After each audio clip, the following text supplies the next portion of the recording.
Good evening. As the dignitaries are arriving, I request you all to settle down.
The greatness of human is not in how much wealth they acquire, but their integrity and ability to affect those around them positively.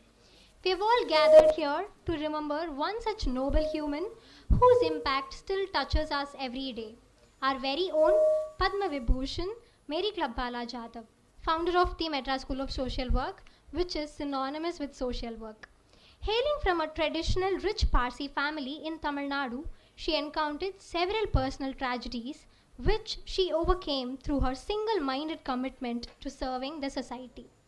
She went on to establish and serve in over 150 social welfare organizations during her lifetime. Her tireless work at the time of the World War II earned her the name the Darling of the Army. In recognition of her stellar contribution to improving the lives of soldier, destitute children, women, and the disabled, she has been honored with several awards such as the Outstanding Service Award by the International Council of Social Welfare in 1972. Some of the India's highest civilian honors, the Padma Shri, Padma Bhushan, and Padma Vibhushan, have been conferred upon her. When she passed away, the then Prime Minister Indira Gandhi mentioned the India had lost an eminent social worker. With that inspiration and spark on, a pleasant evening to all the honorable dignitaries on the stage, beloved teachers, and the students. With great joy and immense exultation, I, Aishwarya S., and I, Sneha S., are privileged to be the masters of the ceremony and to welcome you all the Platinum Jubilee Mary Clubwala Jadhav Endowment Lecture on Saving Children from Violence, recalling the journey with the World Report on Violence Against Children 2006, Has Anything Changed? By Mr. Gopalan Balagopal, retired IAS, former UNICEF country representative, and the special postal cover release by Sri K. Somasundaram. Madras School of Social Work, in its endeavour to carry forward Mary Clubwala Jadhav's legacy and honour her memory, has been conducting the Mary Clubwala Jadhav Endowment Lecture Series annually. The MCJ Award for Humanitarian Services was instituted during the Diamond Jubilee celebration of MSSW in the year 2012. Since then, every year, the award has been given to the individuals and organizations who have contributed to the betterment of the weaker and vulnerable sections of the society.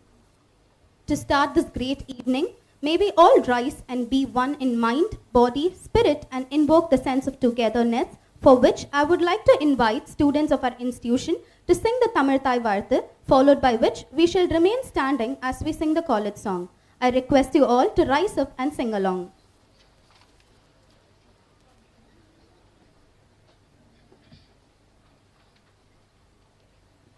நீராடும் கடலுடுத்த நிலமடந்த கெடிலொழுகும் சீராரும் வதனமென திகழ்பரத கண்டமிது தெற்கனமும் அதிசிறந்த திராவிடனல் திருநாடும் தர்க்க சிறு பிறை நுதலும் தனித்தனனும் திலகமுமே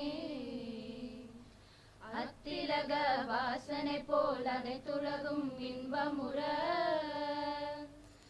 எத்திசையும் புகழ் மணக்க இருந்த பெரும் தமிழனங்கே தமிழனங்கே உன் சீரிலமை திரும்பி அந்த செயல் மறந்து வாழ்த்ததுமே வாழ்த்ததுமே வாழ்த்ததுமே.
With great pleasure, I'd like to call upon Dr. R. Subhashini, Dean of Madras School of Social Work, to welcome the gathering.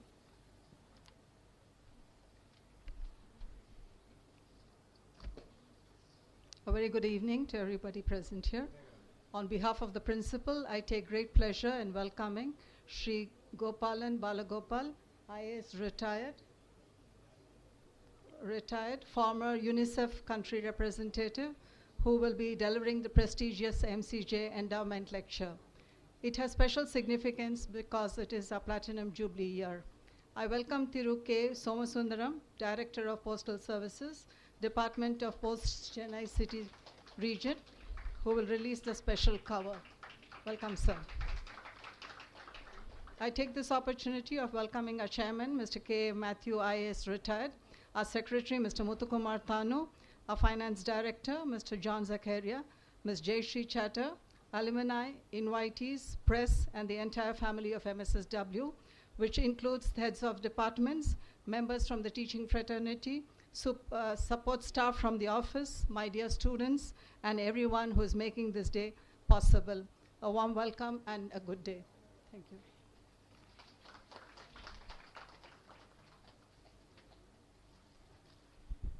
Thank you for your warm words of welcome, ma'am. Now I request our Dean, ma'am, Dr. R. Subhashini, to welcome the guest speaker, Mr. Gopalan Balagopal, with a bouquet.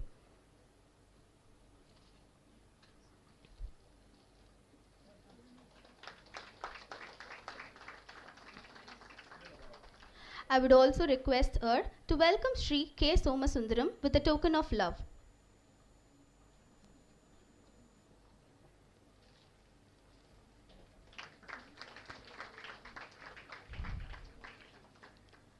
Now, I would like to call upon Mr. K. A. Matthew, retired IAS officer, chairperson of SSER and MSSW, who has served in many prominent portfolios, an able leader, a great scholar who has been a guiding force to us, to render the presidential address.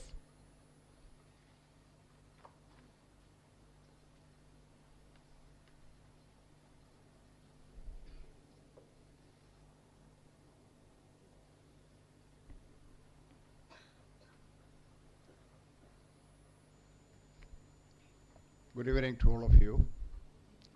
Mr.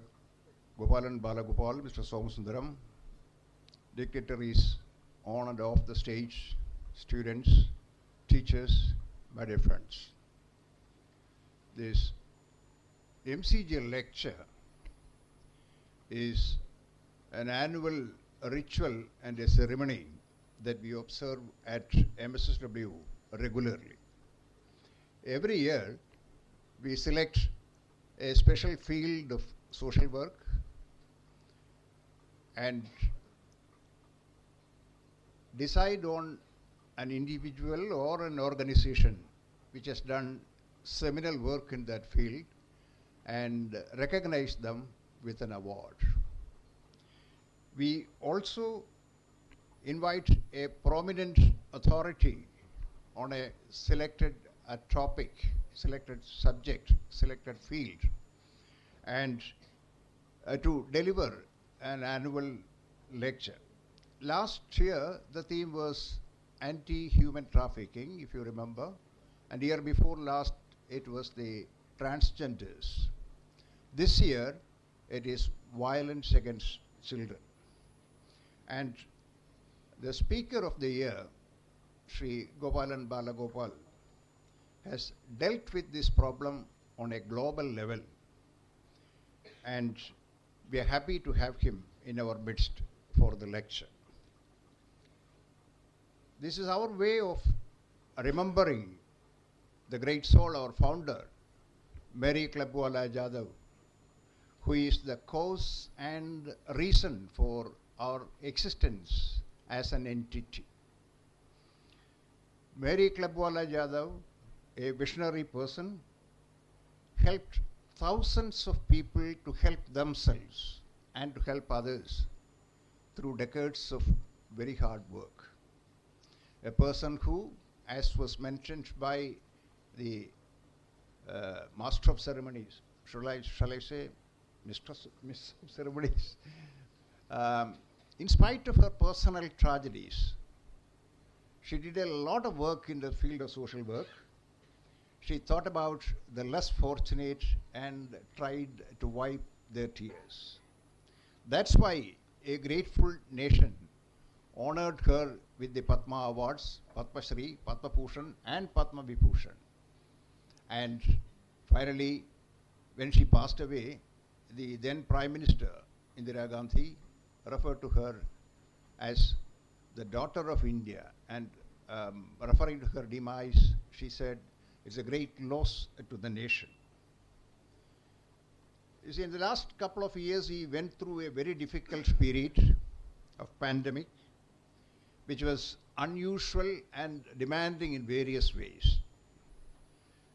We adapted to it and we survived it. But it has taught us a lot of things also, a lot of lessons have been learned out of this. See, the COVID virus has created its own lexicon, the old words in a new context. We have words like pandemic, vaccine, quarantine, lockdown, PPE, mask, oxygen saturation, positive, negative, antibody, and quite a lot more. By following this protocol from the view of social work, you can create a bubble around you where others do not contaminate you.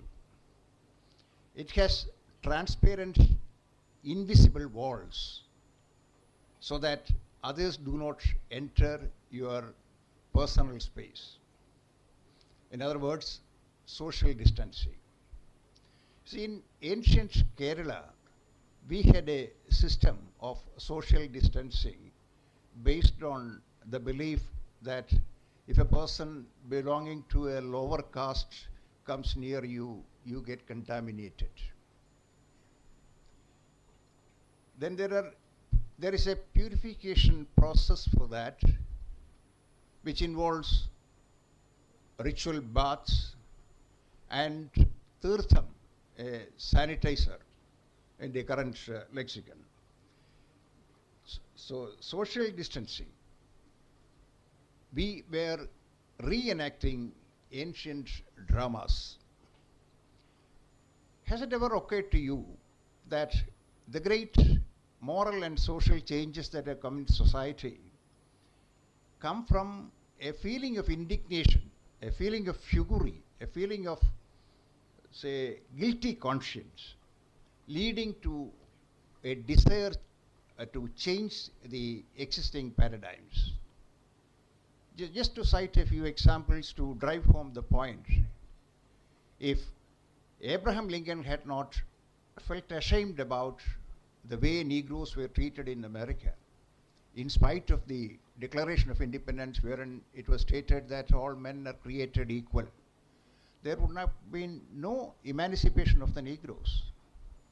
Similarly, if Gandhiji had not felt the shame of being an enslaved Indian, would we be celebrating August 15th? Or if Winston Churchill had not felt the ignominy of submitting to the Nazi Germany, the course of the world history would have been a different one. If Nelson Mandela had not felt the shame of apartheid, South Africa as a nation would still be ruled by the white minority. If Ambedkar had not seen or experienced the shame of belonging to a particular caste, there would not have been those provisions in the constitution that we have now.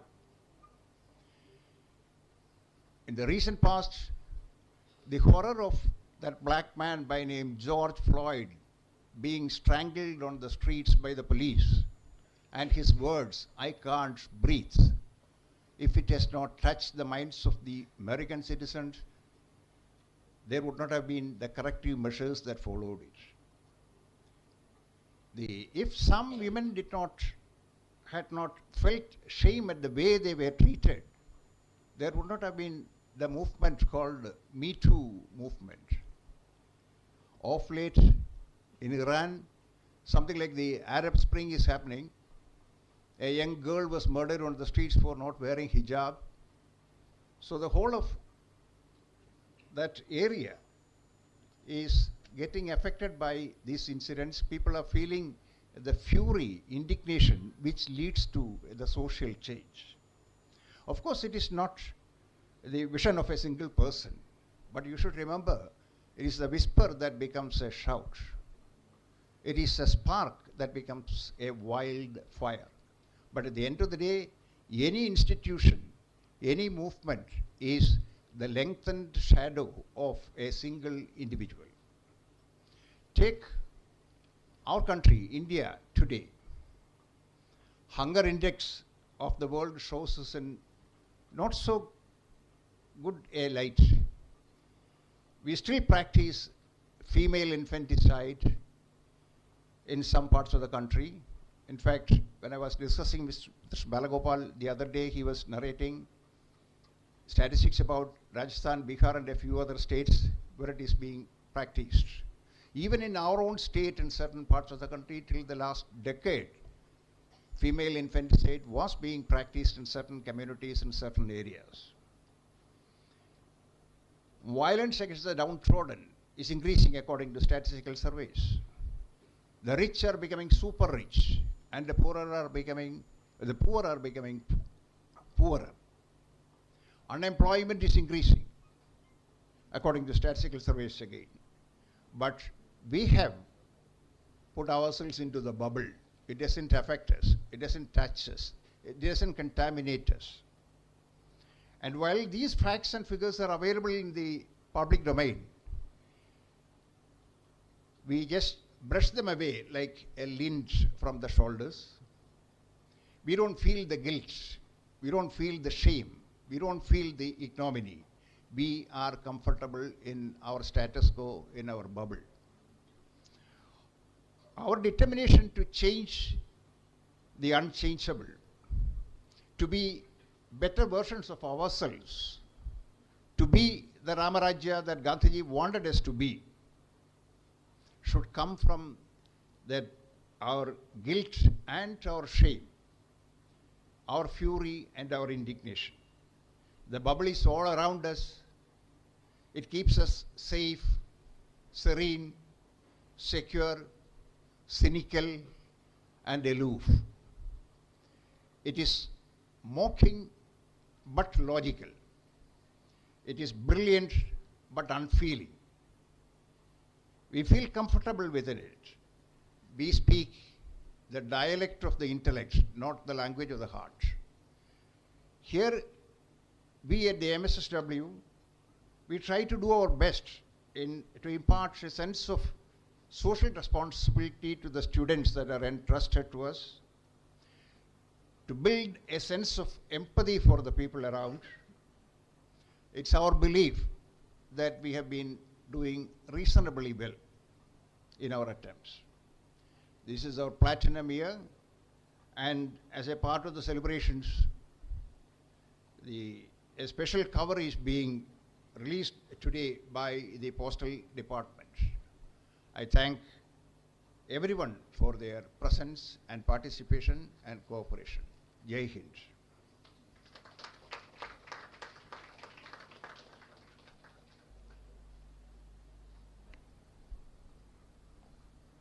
Thank you, sir, for taking us through the history of our institution and the MCJ lecture and throwing light on the current reality of our society, like the Me Too movement, female infanticide, and human hunger index, and our role and responsibility towards it. Thank you once again, sir, for rendering an inspiring presidential address. Now, I'd like to invite Ms. Gajalakshmi from first year MSc Counseling Psychology to introduce our guest speaker, Mr. Gopalan Balagopal.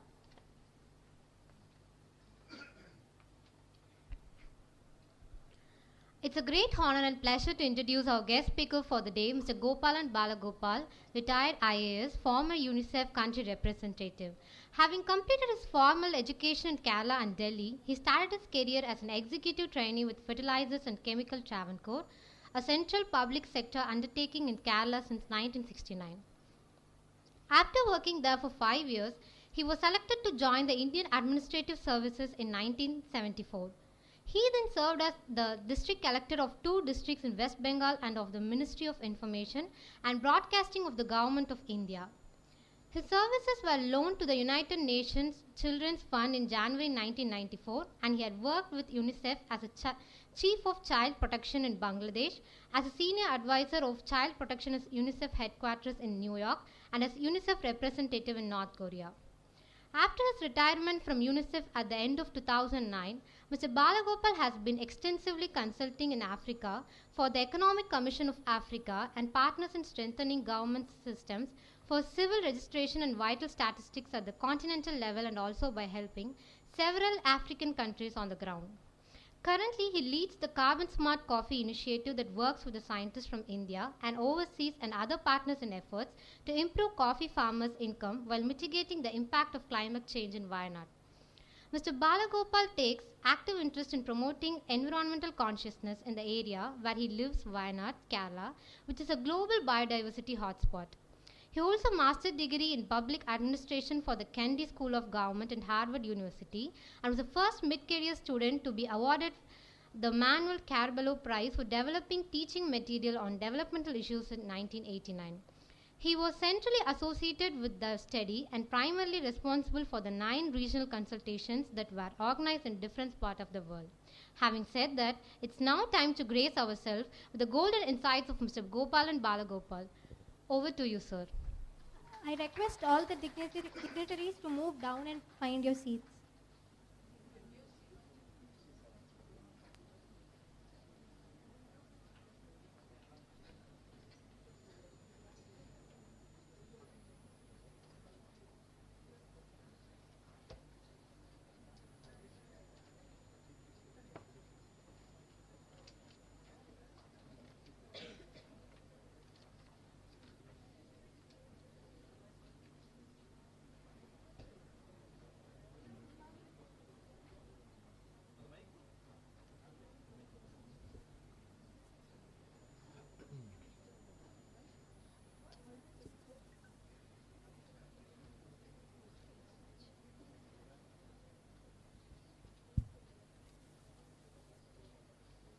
Good evening to everyone. It is my great pleasure, honor, privilege to be with you all today on this very important platinum anniversary of this distinguished institution. I was actually very moved to listen to your chairman, also my friend, Mr. K. Matthew, deliver his presidential address. It really has, I think, touched all of us in the heart to sensitize ourselves to being there for each other. I think the most essential prerequisite in this world full of so many challenges.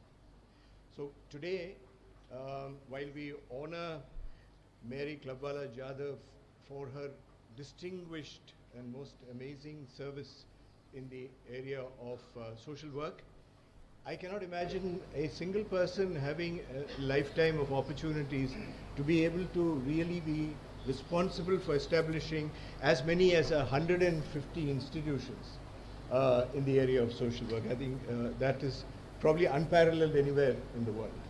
So we are humbled by this, and I think students of this institution carry that hallmark through their careers.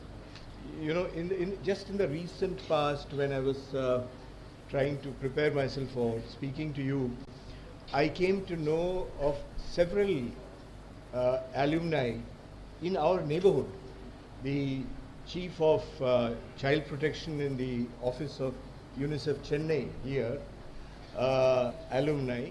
We also had, I had reached out to my daughter, who is a lawyer based in Bangalore, and had worked with a group for enabling the first state-level policy for protection of children from violence and abuse in schools.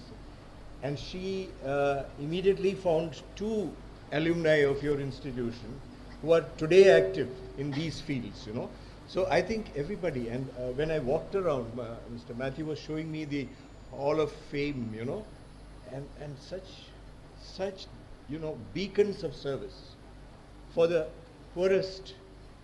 I remember having visited Banyan some time ago and been so touched by the humanity of Vandana Gopikumar, who found this homeless, mentally challenged woman on the roadside and had reached out, not having found a place where she could be accommodated. This lady, she brought her home, and she and one of her friends initiated this wonderful institution, which is so unique in the world for looking after these people.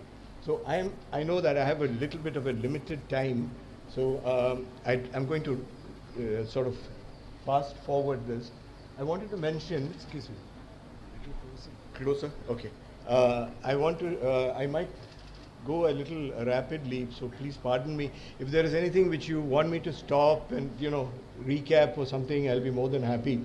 I would like an interactive thing better than a one-way traffic, but I know that, so normally this situation doesn't permit it, but please, just raise your hand at any point if you like. So what I'm trying to do today is to give some personal account, some personal experience with this very major initiative which was taken by the United Nations when Mr. Kofi Annan, who was the Secretary General, appointed a distinguished person to lead the UN Secretary General's study on violence against children, which started in 2003. The work was finished in 2006, and the report was submitted to the United Nations General Assembly in 2006. That entire period I happened to be there and I was associated with this. So I wanted to just, for the reason that several of the findings of that study have relevance today. And that is why I feel it is interesting for you probably to understand some of the ways the study happened.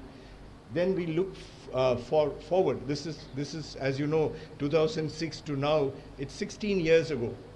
So what has happened after that, We would have thought a great deal would have changed for the better and children are better, but we know ourselves that children are in no better condition.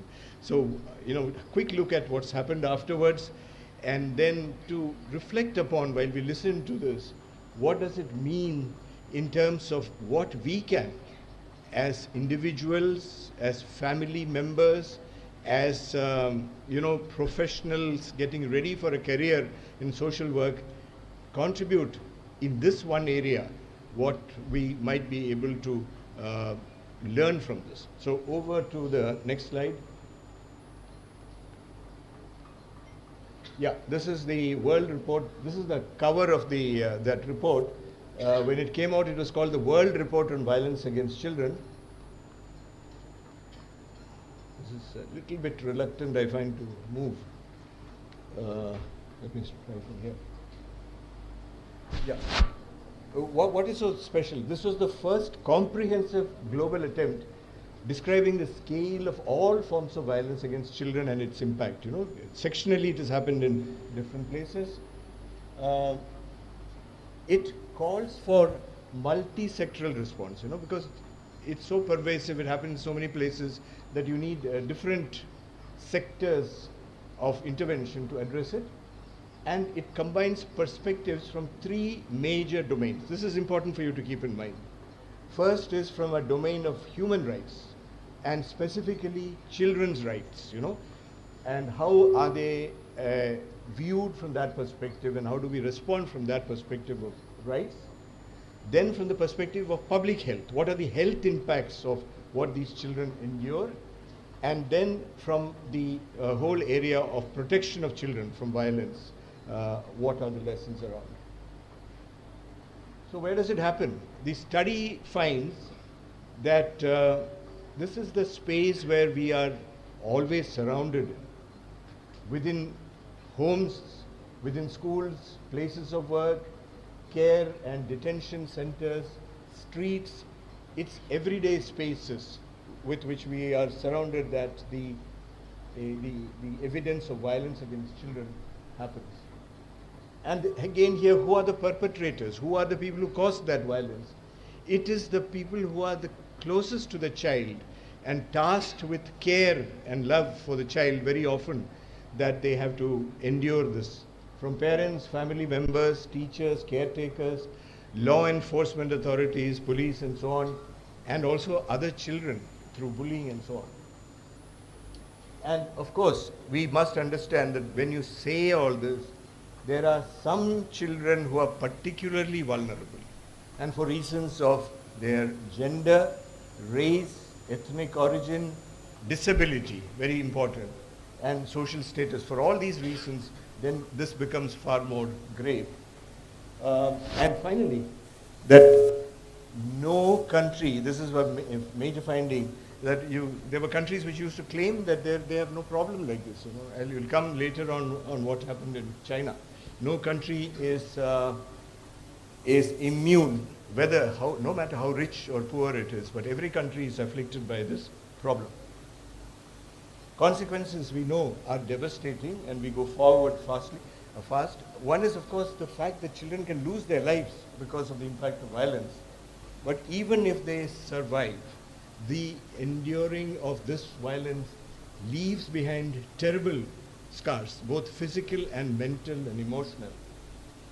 And this violence is a risk not only to health, but it affects how these children grow up and whether they can function into adults who can create sound families and communities.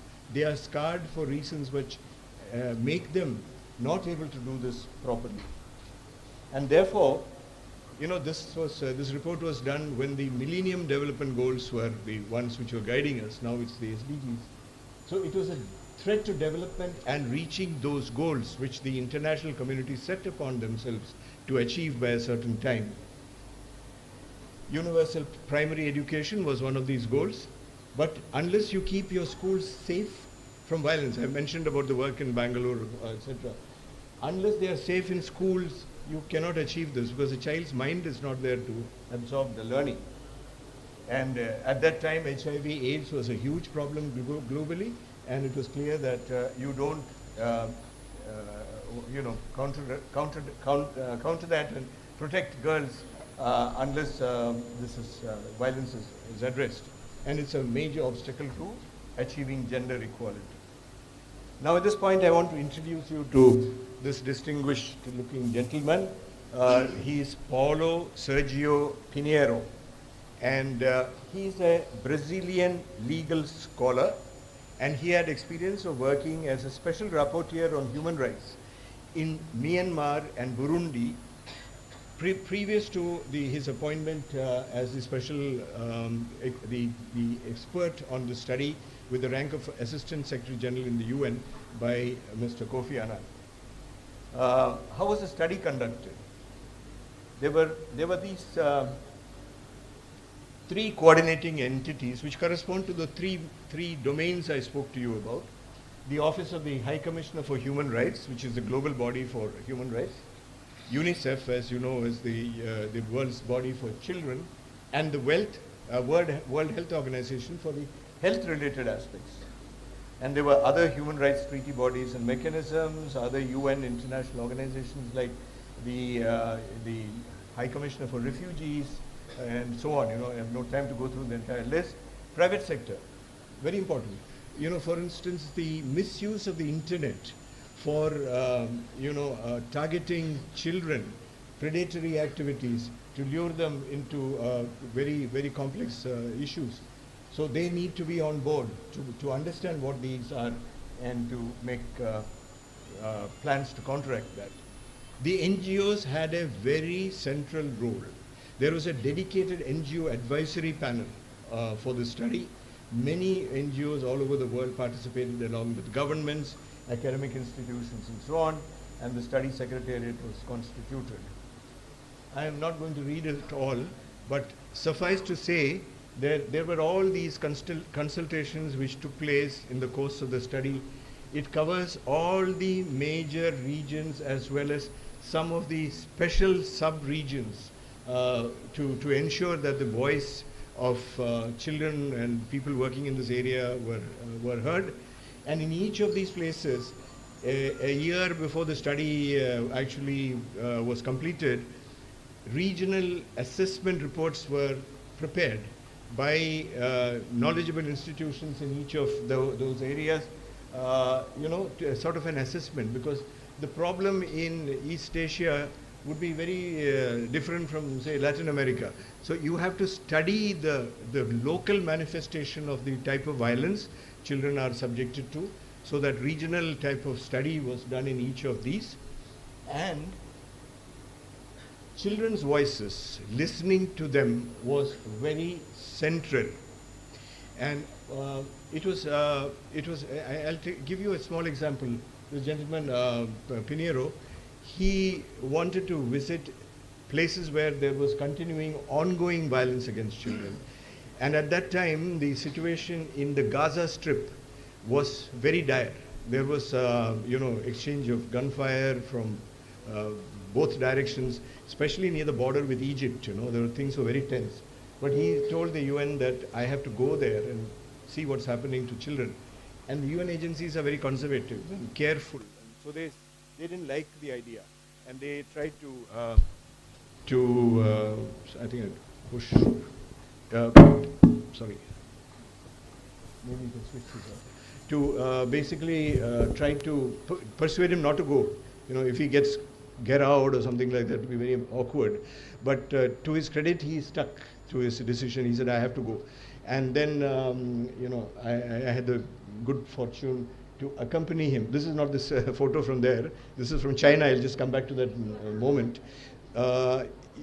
And he went there in the places where, this violence and people were under threat of bombs and so on, and sat with children and the people who were there to help them, to protect them and to counsel them and help them to cope with this situation. He talked to them, etc. Very briefly also mention about how do you measure violence against children, Isn't this a completely taboo subject, hidden subject? You cannot go around asking people, do you beat up your child and, this thing. It's not possible. So, and neither is it possible to treat children as a statistic. You discover that XYZ children are subject to horror or, beating and abuse. And then you cannot ignore the child and then go on to make a statistical compilation. There is an ethical problem relating to this issue.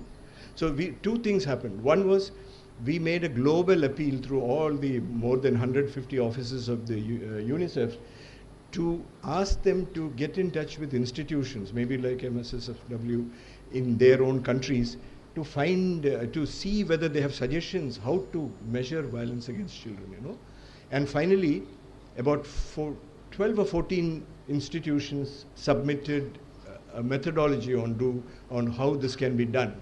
And one of the best recommendations came out of India. It came from Dr. Shekhar Sheshadri. Some of you would have known him, heard of him. He's one of India's best child psychologists based out of NIMHANS in Bangalore. He and one of his colleagues prepared this methodology, which unfortunately, due to lack of time, I cannot put it here, but I'm hoping to write this up as an article where we'll dwell on those things. So that was one thing. And on methodology again, we were at a meeting in Cape Town, in connection with this work, when at the University of Cape Town, they told us they have done a study on the impact of their students who were studying in the university about their experience. And then came the idea that you don't really have to ask children. You can ask young adults, who are over 18, 20, 22, who are in colleges or universities, to reflect upon their own experience. And this methodology they call the retrospective methodology, thinking back and then reporting. So that was a great idea. So it's also the strength of a study like this. So what happened was this good idea was picked up and shared over a network of people who were connected with the study all over the world. And soon, the University of Queensland in Australia, they said that we'll take this forward and we will develop a methodology, So very quickly, they got a set of experts, and they prepared all the protocols, how do you get young people to report on violence, etc. And the third stage was when China volunteered to field test this methodology. And what was interesting was China was very clear that the only type of violence that children face in China was physical violence, corporal punishment. But all those things which happen in the West, the sexual exploitation and all those type of violence, is completely not there. The society in China doesn't allow that to happen. That was the belief. I happened to be in Beijing when that report was presented, and it was done by Chinese professors. in a hall which was full of very distinguished people, from the Ministry of Education and, state minister level officials and so on. And this Chinese professors had two slides. On one side, they were reporting the occurrence of various types of violence that children had reported in China, and on the other side of the screen, they had a similar identical table which drew on data from the United States and Europe, saying what type of violence did children in those countries face. And to everybody's shock, both the tables were identical. The percentages of type of violence in China was no different, so that globally children face all this, But what was really remarkable was China immediately responded to this on the spot. These ministers and senior officials were very deeply shocked, but they said that we will immediately make arrangements, mechanisms to address this and take it forward. So these are the values that sometimes come through unexpectedly. Okay, quickly now, when this was presented to the UN General Assembly, Kofi Annan wrote this, and it's very revealing that violence against children is never justifiable, nor is it inevitable. If its underlying causes are identified and addressed, violence against children is entirely preventable. And it's also interesting to note, while we were talking about corporal punishment in a certain forum in the United Nations headquarters, there was a permanent representative of one of the countries who was in that room. And the country shall be unnamed here, but this gentleman made a very forceful argument for retaining corporal punishment in schools. He said there that today I would not be standing here as the permanent representative of the UN if my father had not applied corporal punishment on me to give me correction when I was going off the track. And so he brought me up, and maybe that is true, but that is saying that I was driving in cars all my life without a seat belt, and I never had a problem. There were so many other examples of children whose entire future has been spoiled, so you can't accept it. So that is why it's never justifiable for any reason. So a couple of interesting quotes from Pinheiro. He said this study marks a definitive global turning point and an end to justification of violence against children, whether accepted as tradition or disguised as discipline. And this is a very powerful statement. The other one here is about attention to violence in children. In general, it continues to be fragmented because some forms of violence, for instance, sexual exploitation, trafficking, female genital mutilation, worst forms of child labor, impact of armed conflict on children, these type of issues have been addressed. There have been frameworks to stop it. But this everyday violence which is happening in homes, schools, institutions, that has been ignored largely at that point of time, and therefore this has been one of the significant things that we learned from there.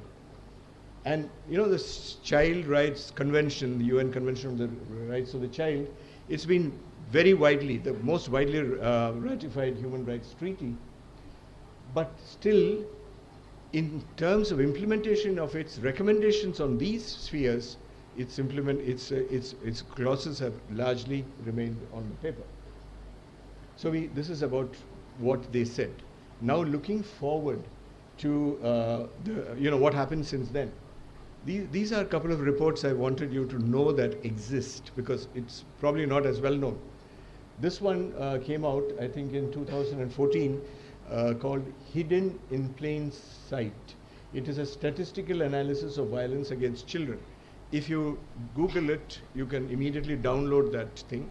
It has statistics for every country, which gives you information quantitatively on these various areas where violence has been reported globally, and a lot of other information for anybody who's interested in addressing this issue. And this is something which is prepared by an organization called the Inter-Parliamentary Union. This is an organization of MPs, members of parliament globally, and they have a headquarters in Geneva, and they bring out these handbooks for MPs. It's tailor-made for MP. You know, MPs have certain powers. One is to ask questions from the parliament, you know. An MP's question is taken very seriously. The government has to reply and give all the facts. And, you know, various other mechanisms. So the whole idea of a handbook is to summarize how this issue can move forward on an action and a policy level. So these are a couple of examples. The United Nations appointed a special representative of the Secretary General to pursue all these recommendations. Marta Santos Paes from Portugal was the first one. We have a second representative. They brought out various reports. I don't want to take too much time, but the economic case for prevention of violence, you know, it has a cost, and that can be calculated. I will come back a little bit later. This is the current voluntary national reviews for human rights, where the mechanisms of using that, how violence harms the mental health of children, when children themselves take a lead. And this is something we saw actually happen during that study when we had one of those meetings for the Caribbean in Trinidad and Tobago, where violence, you know, corporal punishment was very pervasive. And there were young adults there who were so shocked by the experience of the children that they took a pledge that they, when they become parents, will never use corporal punishment. Not only that, they took the message through a campaign through all of the country, Tobago and Trinidad, organizing messages through music and, you know, other forms, so that it makes an impact on the society. This is a global status on report on preventing violence. I'm sorry, I'll have to go fast here. This is about this is a child's drawing about the impact of violence on his life. And this report talks about 300 million children, and note please, the age is 2 to 4, regularly experience violent discipline by their caregivers, by their own parents at that very young, tender age. And then, you know, these are other details. I'll leave it behind, so when it's circulated, you can look at it. And about the impact on adults, you know, how many of the adults who were, you know, violently treated and sexually abused and so on, 14 times, 16 times more likely to perpetrate physical and sexual intimate violence, partner violence, you know, 30 times more liable to attempt suicide, etc., based on studies. And the cost of child maltreatment has been estimated in the United States, I talked about the economic cost, was $228 billion.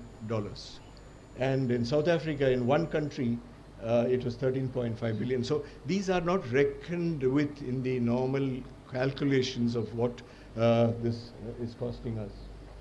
Quickly, again, this is about the different types of interventions, you know. On the top, you see what they are: life and social skills training, sexual abuse avoidance training, anti-bullying, school staff violence prevention, dating violence. And these are across the different regions of the world. This is a WHO study.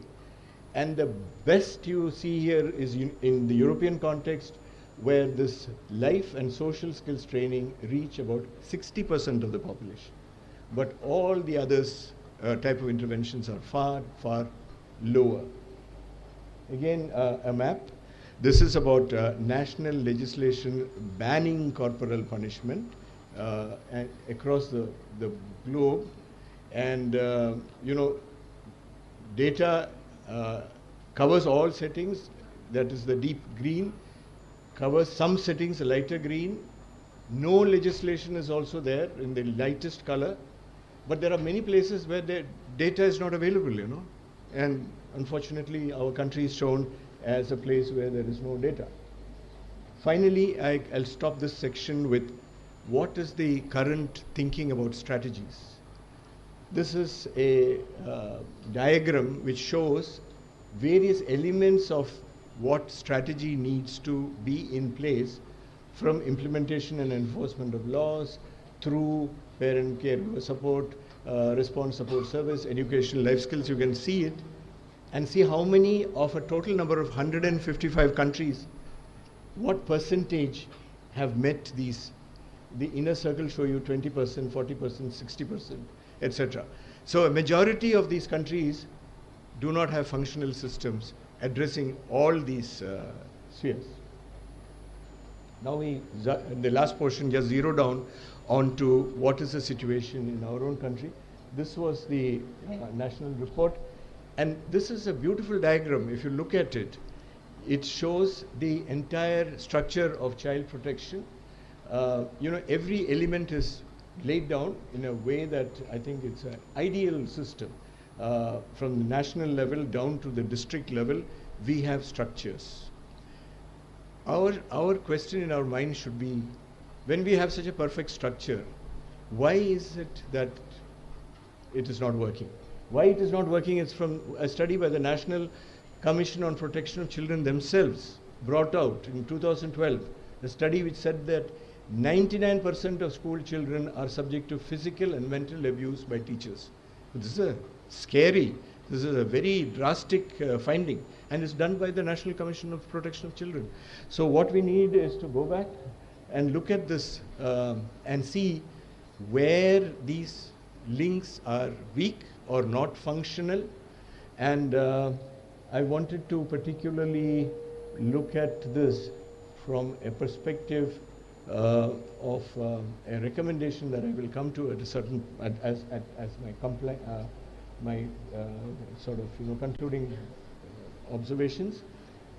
Now, I had a little information from Tamil Nadu also that I was able to bring. I'm sorry, it's very small. Didn't get time to engage more clearly with this thing. So, what this one shows is crimes against children in Tamil Nadu, official report. And if you see between 2018 2019, that slightly goes down, okay? But, and this is the year which Mr. Matthew spoke about also, the COVID time, when all this really shot up.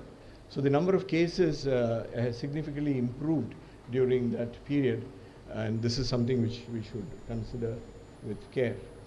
Similarly, child marriage is another form of exploitation of young women, if they are married off before the age of 18 and face so many obstacles. We see that for Tamil Nadu here in green, our situation is better than Karnataka, better than Telangana, better than All India, and better than Andhra Pradesh. This is very good. But still there are maybe a small state like Goa or Kerala, which traditionally, of course, had less. Ideally, there should be none at all, right? But still, we have some way to go. So this is another, situation we have to be conscious about. Now, at the end of this presentation, I want to show you some slides which I had lying with me in my computer archives from a country called Kenya. You must be wondering why I want to talk about Kenya here, That is because in that same year that we launched the report in 2006, in part of Kenya, they took up a sort of special campaign on this thing. And that shows some of the things which can be done to bring the problem closer to solution at a decentralized level.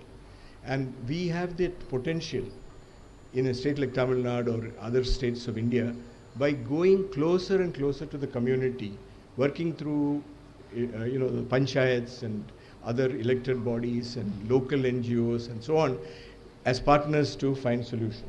Now, this is a compilation of all the type of reports about exactly when this thing was being taken up.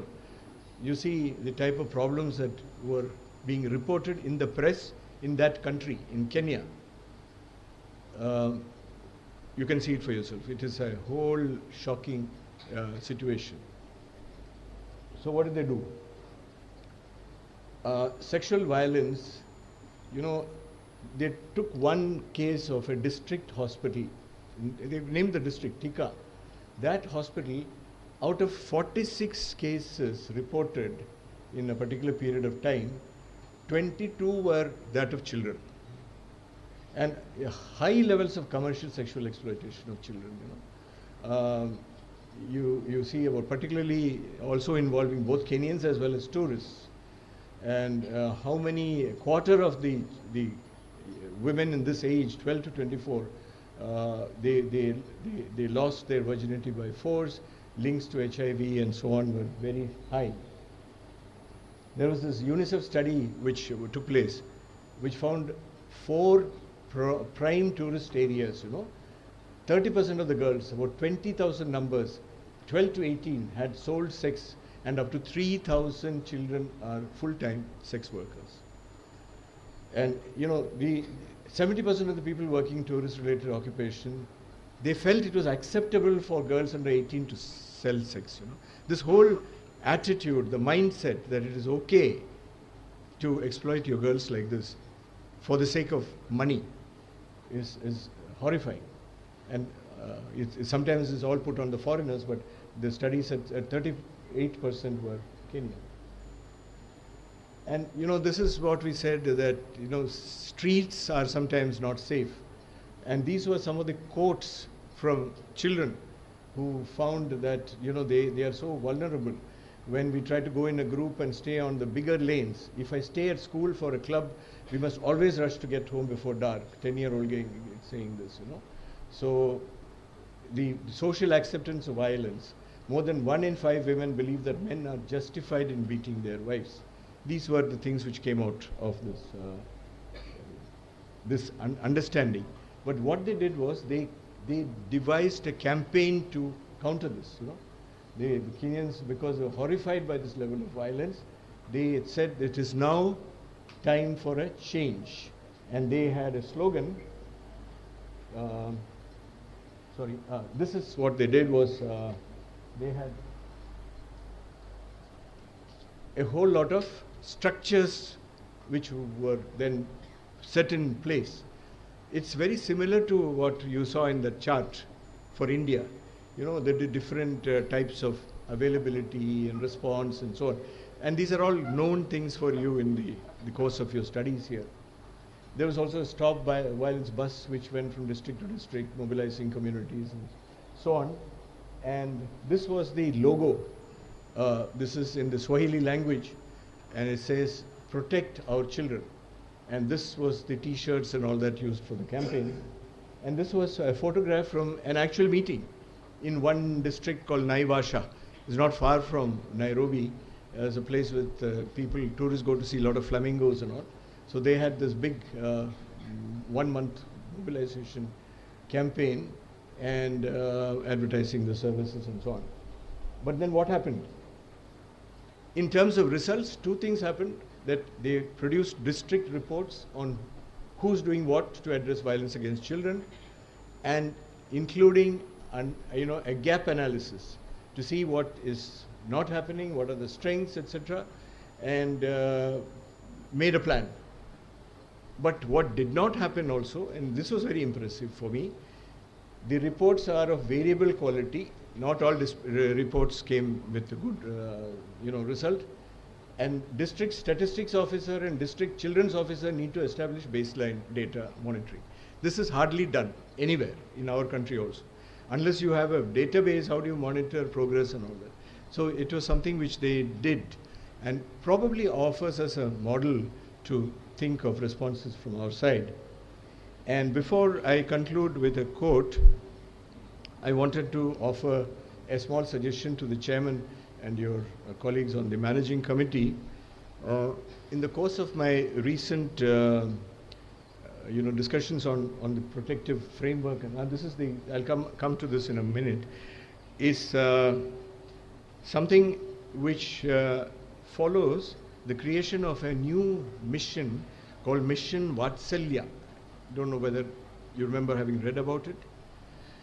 It is to move the telephone number for child helpline, which is available throughout India, 1098, and merge it with the 112, which is a general Ministry of Home Affairs helpline.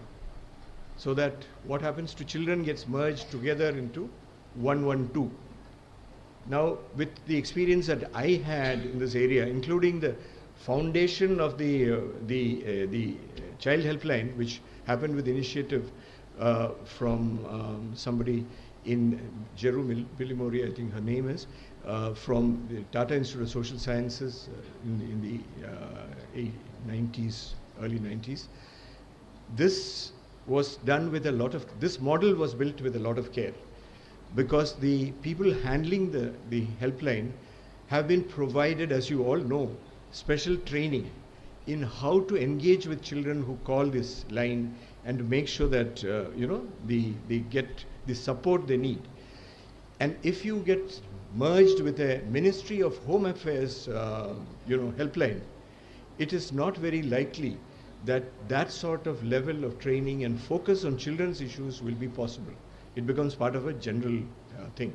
So I would like to bring this attention to MSSW because I believe there is a need for us, in case this happens, to develop and a sort of alternate complementary framework for supporting this. And I want for you to consider a model. I don't have time to explain it. There is an International Center for Missing and Exploited Children, ICMEC. I happened to see its national version when I was working on the study in Washington. This is a joint enterprise with the law enforcement agencies and a network of NGOs which functions out of a common premises in Washington, where news of children who are either being exploited or abused or missing, they're kidnapped or whatever, information comes to this particular center, and action is possible immediately because these people, the police, are sitting there in the same premises. So there is no loss of time, and they were intervening very quickly. And something like that, if a model can be created in Tamil Nadu, it will be probably very useful for the country as a whole, to intervene in this area. So I wanted to just mention this and quote and finish with this very moving quote from Nelson Mandela, who said that children must at last play in the open veldt. Veldt is a African language expression for a beautiful open field, like a grassland type of thing. They have lots of place to run around and play, no longer tortured by the pangs of hunger or ravished by the disease or threatened with the scourge of ignorance, molestation and abuse, no longer required to engage in deeds whose gravity exceeds the demands of their tender years. So once again, I thank you for this opportunity to speak with you.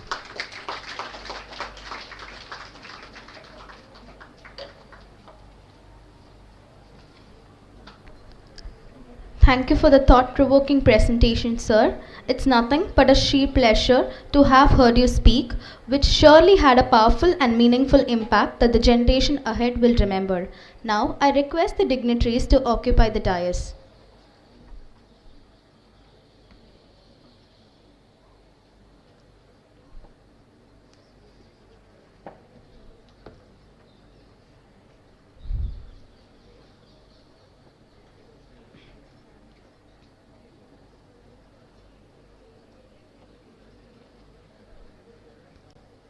Now, I request Mr. K. A. Matthew, sir, to hand over the memento to our guest speaker, Mr. Gopalan Balagopal, as a token of respect.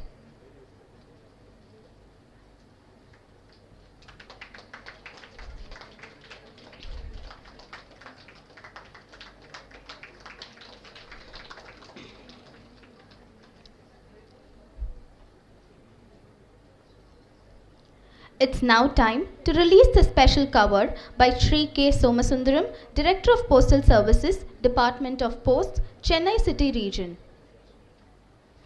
for which I invite Ms. R. Mahalakshmi from first year MSc Counseling Psychology to introduce our speaker, Sri K. Somasundaram.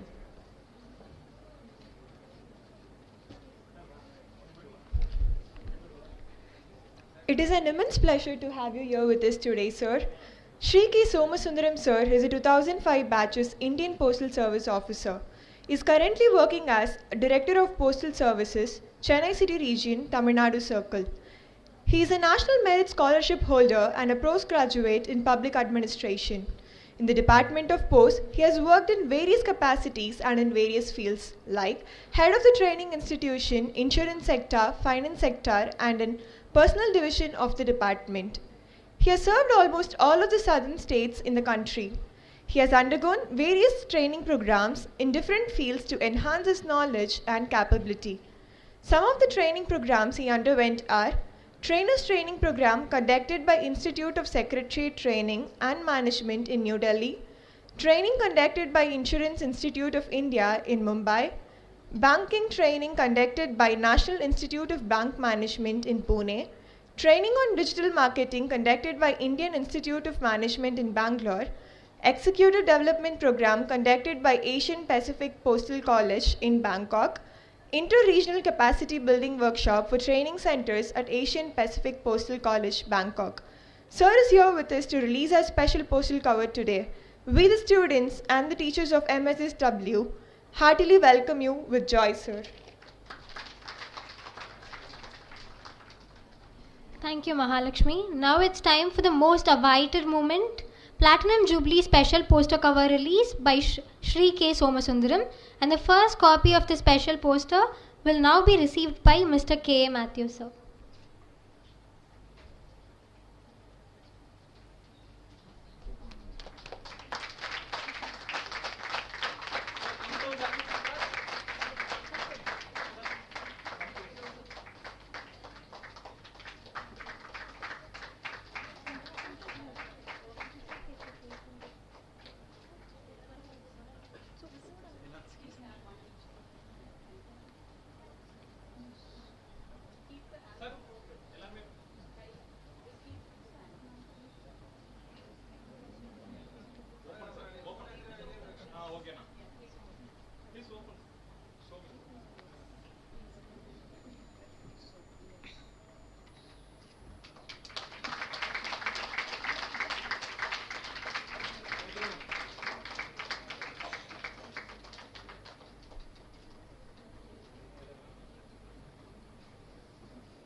Thank you, sir, and thank you to all the dignitaries in the dais.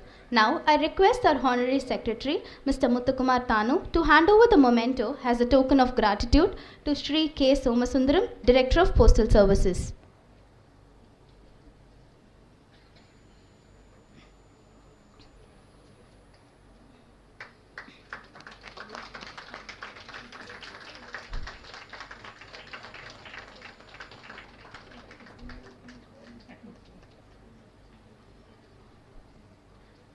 I take immense pleasure in inviting Mr. Muthukumar Tanu, who is our Honorary Secretary, to felicitate on this occasion. Good evening. It's a great honor to honor Mary Clubwala Jadhav with a stamp plus celebrating our Diamond Jubilee celebrations. And we can't have a better guest than Dr. Gopal, who had come here, who had been with us. He has come all the way from Wayanad. He is not new to the institution. He had come here about a couple of years back. Right? The kind of admiration that he has for our institution, he has been meeting with our alumni, he has been interacting with us. I'm sure the association is going to be much longer, Doctor. Right? I think I sincerely appreciate the Postal Department for agreeing to release a stamp in honoring our institution, right, which has been there since 1952. And Mr. Somasundaram and his colleagues have been very supporting in making it happen with the support of Jayashree, who's sitting over there. Sincere appreciation to all of you. This is just start of the Diamond Jubilee celebration. We had one celebration, we had the occasion. The second celebration is the release of the stamp. I'm sure that you're going to have number of them as we move forward. All the very best. Keep the flag flying of MSW. Thank you.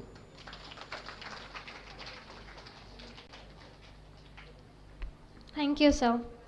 Words of gratitude can be beautiful. I request Satyamurthy, sir, Head of the Department of Social Work, to render the vote of thanks.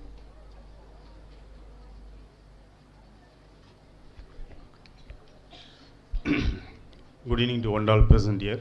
Great pleasure in thanking the dignitaries today.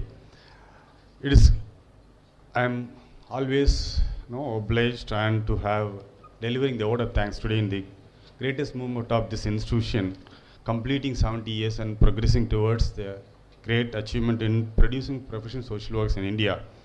When I'm looking back in 2012, we were celebrating Diamond Jubilee celebration. We were releasing stamps and other things. When we are very fortunate to have 70 years, I don't know how this institution is going to grow 150 years. We'll be seeing that. That in this dream is coming from the great founder, Mary Clubwala Jadhav, who done a remarkable work in producing professional social workers. The great leaders like our administrative officers. We have our great person, always a model for us to look forward through K.A. Matthew sir, who has done a wonderful presidential address by quoting the almost 200 years back what Abraham Lincoln was done and how he has made this society very livable nation or a world global village by citing the paradigm shift, how it has happened towards making this global village in a livable country, how we have lived in a bubble village, bubble kind of situation during the COVID pandemic situation, and we thank all the people, those who have struggled for making us to live today happily. And thank you so much for very beautifully quoting the incident which has happened for, and we are deserving for living a very beautiful and wonderful, happy life in the society. I thank you so much for this wonderful president's address, sir. Then, thank you. Your applause, please. Definitely, sir deserves a great applause. Because I don't know how many of you will understand, if you go back and read hundreds of books, you will not get these messages, what sir has spoken about it. So that's the greatest opportunity for all the students to listen to sir's wonderful thought process today. Thank you so much, sir, once again. And again, I was looking back, sitting back and listening, a wonderful presentation, very beautiful narration of the recalling of the World Report of Violence Against Children. A minute or not, I was really going back and looking at, I was Googling it about the report, sir. Actually, I was looking at the report which you were talking about, hidden in plain sight, no? When I was looking at Googling, there's a movie comes in. Beyond this report, there are 2 movies I've taken. There are 2 books I've written on the hidden in plain sight.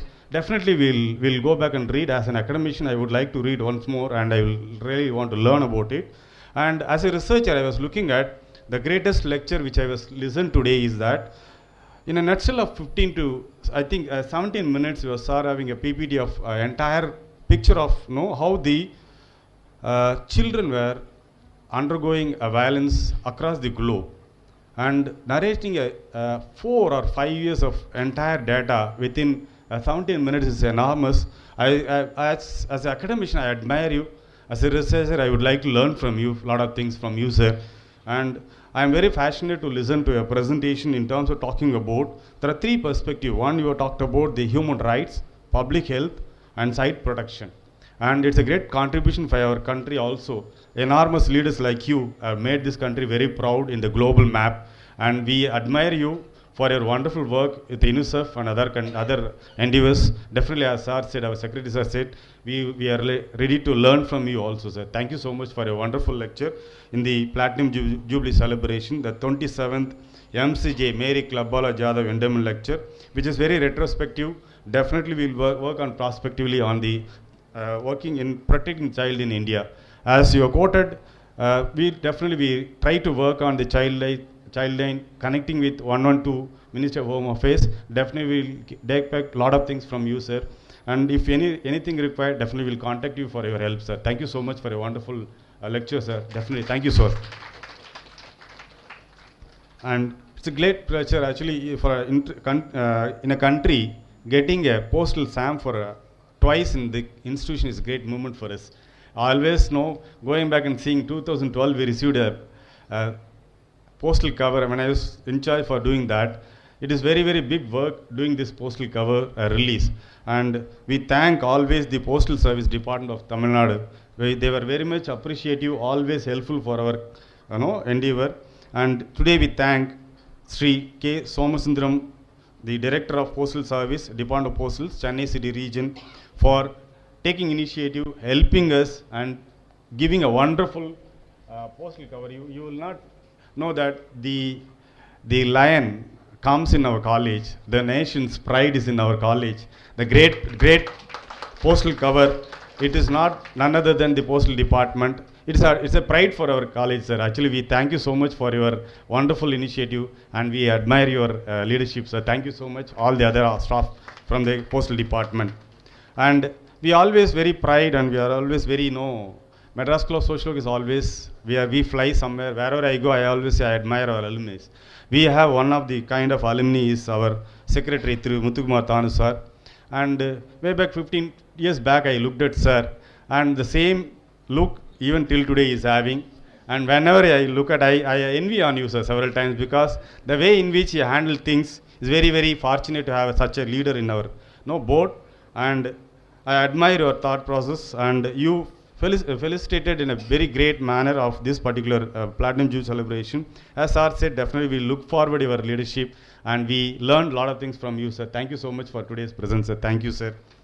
And I would like to thank our Dean, Dr. Subhashini ma'am, for a kind of leadership which takes in everything, and for giving the welcome address today on behalf of our principal, and the leadership which we have on academic and the administrative leadership we have. There are two dimensions which we look forward always for whatever endeavor we do. We thank you so much for your welcome address and the total leadership, sir.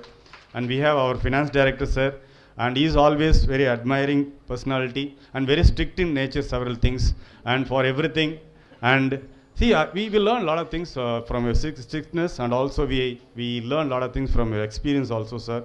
For any program, any activity, you will be there in the college event, and he appreciates us, and also providing a lot of support like this. And the administration, the management is providing a lot of support like this. Today we have very good screen we have in a college auditorium. Thank you so much for the entire management committee members for providing wonderful opportunity for the younger generation. And I thank all the heads of the department for providing a lot of support in conducting events like this. And because of you, and without your support, we cannot do wonders. As students are very energetic, we have very minimal students here, sir. There are 400 students are in the 4th floor. They are watching this event, and total entire campus is with a lot of infrastructure facility with projectors, and we are projecting there all the students. And thank you all the heads of the department for supporting and conducting and organizing wonderful programs. And we always thankful for the guests of honor from outside the college and within the college. Thank you so much for your presence and making this event wonderful. And none other than the students, they are always a pillar of support. Few faculty was looking behind what they were talking. I was listening to them what they were talking. When sir was talking about the reports, 1 or 2 students were going and googling it and looking at the reports. I really admire the students, the way in which they were they were looking at the reports and reflecting on the reports. And I see that what sir is talking about, definitely we will be able to implement with your supports. And thank you so much all the students for community for participating in the Platinum Jubilee celebration of this institution. It's a pride for you. I have pride of being a part of this. I think you also will have the pride. And we thank the non-teaching and other press media for wonderful support. We thank all of them for a wonderful work and the entire support. Thank you so much, one and all. Thank you. Thank you, sir. As we come to the end of the event, I request you all to rise up for the national anthem, and we wish you every prosperity, happiness, and peace.